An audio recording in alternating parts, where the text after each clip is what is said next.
अमेरिकी राष्ट्रपति Donald Trump अपने वादे को पूरा करने के लिए एड़ी चोटी का जोर लगाते हुए नजर आ रहे हैं। राष्ट्रपति बनने से पहले ट्रंप ने ऐलान किया था कि सबसे पहले चल रहे युद्ध को खत्म किया जाएगा। इसी कड़ी में सऊदी अरब में यूक्रेन और अमेरिका के प्रतिनिधियों ने कई बैठकों की दौर के बाद युद्ध विराम पर प्रस्ताव पर मुहर लगा दी थी। इसके बाद अमेरिकी राष्ट्रपति डोनाल्ड ट्रंप ने बुधवार को पुष्टि की कि उनके अधिकारी रूस जा रहे हैं, जहां 30 दिनों के सीज फायर पर चर्चा की जाएगी। इस प्रस्ताव को यूक्रेन का समर्थन प्राप्त था और उम्मीद की जा रही थी कि युद्ध को समाप्त करने की दिशा में एक महत्वपूर्ण कदम होने वाला है। ट्रंप ने भी रूस को कड़े शब्दों में चेतावनी दी थी कि अगर जरूरत पड़ी तो अमेरिका उसके खिलाफ बहुत बुरा कर सकता है। रिपोर्ट्स के मुताबिक रूस चाहता है कि यूक्रेन के साथ सीज फायर एग्रीमेंट पर सहमति जताने से पहले उसकी 2 शर्तें मानी जाएं, जिनमें पहली शर्त यूक्रेन को नाटो का सदस्य बनने से रोकना और दूसरा क्रीमिया और यूक्रेन के 4 इलाकों पर रूस के कब्जे को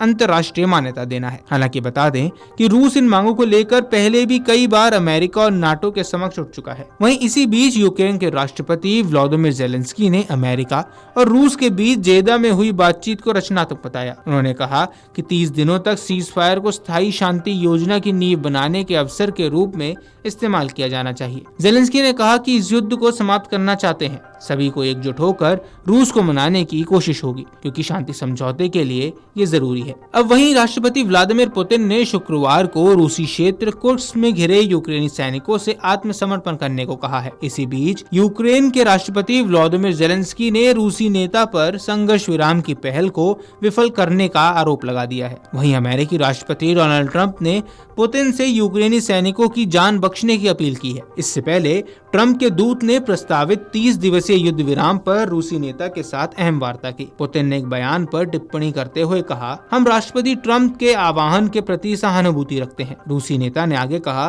कि अगर वे अपने हथियार डालकर आत्मसमर्पण करते हैं तो उन्हें जिंदा रहने और सम्मानजनक व्यवहार की गारंटी दी जाएगी। पुतिन ने कहा कि अमेरिकी राष्ट्रपति के आह्वान को प्रभावी ढंग से लागू करने के लिए यूक्रेन के सैन्य राजनीतिक नेतृत्व की ओर से अपने सेना को हथियार डालकर आत्मसमर्पण का आदेश दिया जाना चाहिए। आपको बता दें कि रूस ने पिछले सप्ताह में कुर्स्क में अपना अभियान तेज किया है और यूक्रेन से पश्चिमी सीमा क्षेत्र की कब्जाई गई जमीन और बड़े हिस्सों को वापस ले लिया है। यूक्रेनी सेना ने पिछले साल अगस्त में अचानक घुसपैठ करते हुए कुर्स्क के बड़े इलाकों पर कब्जा कर लिया था। लंबे अभियान के बाद भी रूसी सेना पूरा इलाका वापस नहीं ले पाई है। हालांकि पिछले महीने के आखिर में व्हाइट हाउस में विवाद के बाद ट्रंप ने अमेरिकी सैन्य सहायता पर रोक लगा दी थी, जिसके बाद यूक्रेनी सेना दबाव में आई और पुतिन ने इस चीज का फायदा उठाया। व्लादिमीर पुतिन ने भी सीज फायर के प्रस्ताव पर अपनी प्रतिक्रिया दी। उन्होंने कहा, हम सभी का आभार व्यक्त करते हैं क्योंकि यह प्रयास एक महान मिशन की ओर है। वह मिशन जो युद्ध विराम और जीवन की हानि को समाप्त करने का है। पुतिन ने यह भी कहा कि रूस अमेरिका द्वारा प्रस्तावित संघर्ष विराम से सहमत है, लेकिन कुछ मुद्दे अभी भी हल होने बाकी हैं। उन्होंने कहा, हम संघर्ष विराम के प्रस्ताव से सहमत है, लेकिन हम इस बात से सहमत हैं कि यह संघर्ष विराम दीर्घकालिक शांति की ओर ले जाना चाहिए और इस संकट के मूल कारणों को दूर करना आवश्यक है। पुतिन ने युद्ध विराम लागू करने पर कहा कि रूसी सैनिक फिलहाल कुर्स्क क्षेत्र से कीव को बाहर निकालने के उद्देश्य से लड़ाई के बीच हैं। अगर हम 30 दिनों के लिए युद्ध को रोक देते हैं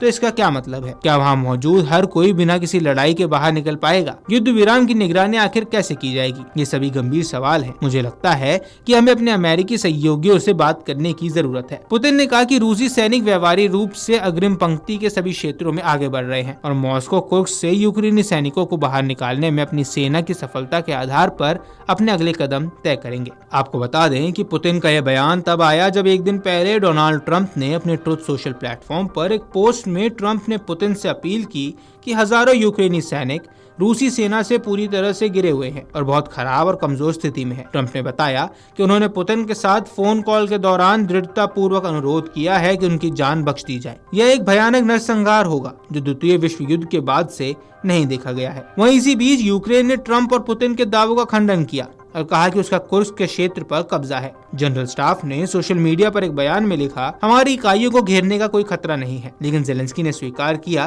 कि उनके सैनिकों पर रूस का दबाव है।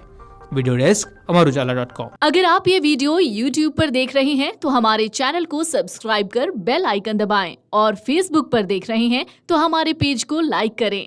8 मिलियन प्लस सब्सक्राइबर, आपके इस भरोसे के लिए बहुत धन्यवाद।